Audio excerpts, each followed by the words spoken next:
అసలు ప్రార్థనలో ఒక వ్యక్తి దృష్టి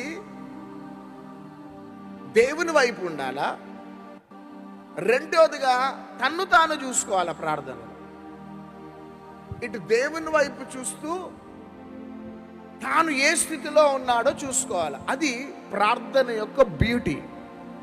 కానీ ఈయన ప్రార్థన పద్ధతి ఎట్లున్నదంటే, అటు దేవుని వైపు చూస్తలేడు, తన్ను తాను చూసుకుంటలేడు, కానీ ఎదుటిన్న వ్యక్తిని చూసి క్రిటిసైజ్ చేస్తున్నాడు, తక్కువ అంచనా వేస్తున్నాడు, అండర్ ఎస్టిమేట్ చేస్తున్నాడు. ఎంత భయంకరమైన ప్రార్థన అండి అది. ఇది ఈ రోజులలో చాలామంది ఇట్లాంటి వాళ్ళు ఉన్నారు. ప్రార్థనలు చేసేవారు కూడా ఇట్లాంటి వారు ఉన్నారు. విశ్వాసులు, సేవకులు కూడా ఇట్లాంటి వారు ఉన్నారు. Comparing with other men of God, comparing with other denominations.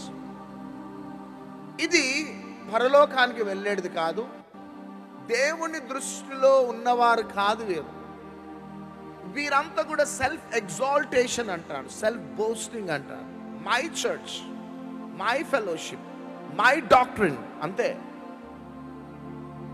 మా సిద్ధాంతం, మా సంఘం, మేము. ఇది ఎంత డేంజరస్ స్పిరిట్ అంటే, ఇది ఇప్పుడు అర్థం కాదు, ఒక దినమున అర్థమవుతుంది.